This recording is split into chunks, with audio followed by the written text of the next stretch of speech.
Would you like to know how to grow a massive audience full of qualified buyers and recruitable distributors? My name's Dawn Sullivan, and this is part 2 of a 5-part video series about how to turn your cold market warm and grow a massive audience so that you can grow your network marketing company and have massive success in 2019. So, step 1, yesterday I went over really getting to know yourself, identifying your brand, and sending clear messages to your audience so that they're not confused about who you are, what you do, what you stand for, what you believe in, and what you're selling. So that's step 1. You can go back and watch yesterday's video. That would be awesome.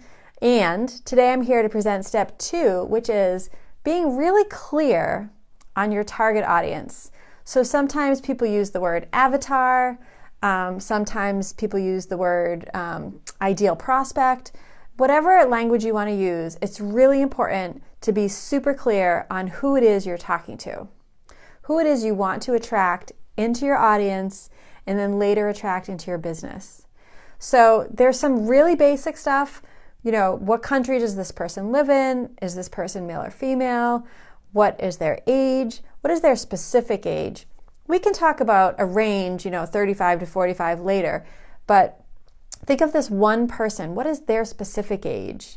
Are they married? Are they divorced? Are they into sports? Do they run marathons? Are they into yoga and meditation? Are they vegan? Are they trying to be vegan and keep falling off the wagon? What books are they reading? Are they reading mindset books? Some of the popular ones right now, The Slight Edge, things like that. Are they reading mindset books? Think and Grow Rich?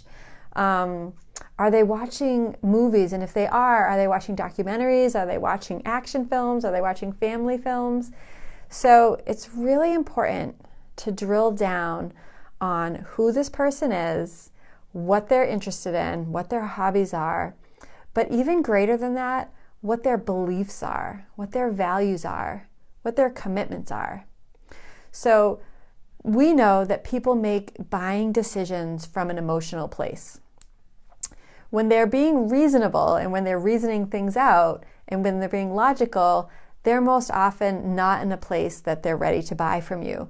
But if you strike an emotional chord with people and you can really drill down and relate to what they're going through, empathize with them, you can really provide that solution that they need right now. So two things about when people are ready to buy. They're buying on their own timeline when they're ready, not when we're ready, right? And they're buying from an emotional place. What solution is going to help them feel better, okay? Rarely are they buying from a logical place, okay? So that's really important to think about as you're drilling down who is your target market, okay? Are you looking to work with or supply a solution to single parents? Are you looking to supply a solution to, people that are growing older and have parents to take care of and, middle school children to take care of? Are you looking to provide a stressful, a solution for someone's stress level, for someone's weight, for someone's pocketbook, right? What kind of a solution are you able to provide, and who is it that's going to be most receptive to looking at your solution? Who emotionally is in a place where they want and need your solution and will be open to taking a look and are able to make a decision, right? So ideally, we want to target people that are decision makers in their household or people that are just decisive by nature, right? So when we're thinking about this, like from an emotional standpoint, from a logical standpoint, we want to really build a character in our minds. Write down, like, where does this person live? Do they live in the country? Do they live in the city? What kind of car do they drive? Who do they follow on social media? What's important to them? What are their beliefs and what are their values? When you can clearly identify your target market, step 2 in my process of turning your cold market warm, when you can clearly identify your target market, your message can be more clear and organized, and it will reach the masses of people who can relate to what you're saying. Not identifying your target market is a huge problem for your business, and I'll tell you why.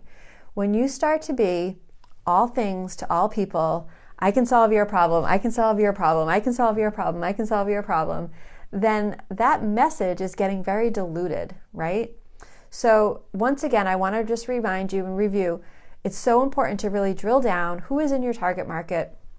What does that person look like? What is that person saying? What is that person reading, following, spending their time doing? What groups are they in? Who are they chatting with? All of that kind of thing. And then you can create your message and you can create your advertising campaign to that person. And I know when I say that, some of you are saying, well, aren't I limiting myself? Won't I be limiting myself? Well, let me tell you, when you have a clear, direct, and organized message to one target figure, one avatar, one ideal prospect, that's going to grab the attention of many people. But I know from experience that when you try to be all things to all people and create a message where I'm solving everyone's problems, that does not create any attention, that does not attract any one single person, and it's even harder to grow your team. So step 2 in how to turn your cold market warm is identifying your target audience. So your homework for tonight is just writing a paragraph or two about who this person is. You can even give them a name if you want to. And then every time you go on a Facebook Live, every time you're writing a post, that person is in your mind. So you can more clearly present your content, present your value to that one person in your target market. Cool. So tomorrow we are going to talk about how to engage that target market. Once you've identified them, it's really important to engage them in your audience. So we're not talking about buying and making a sale yet. We are still talking about the process, and step 3, which I'll talk about tomorrow, is all about engaging with your target market and turning that cold market warm. Step 3 tomorrow. I'll see you guys then.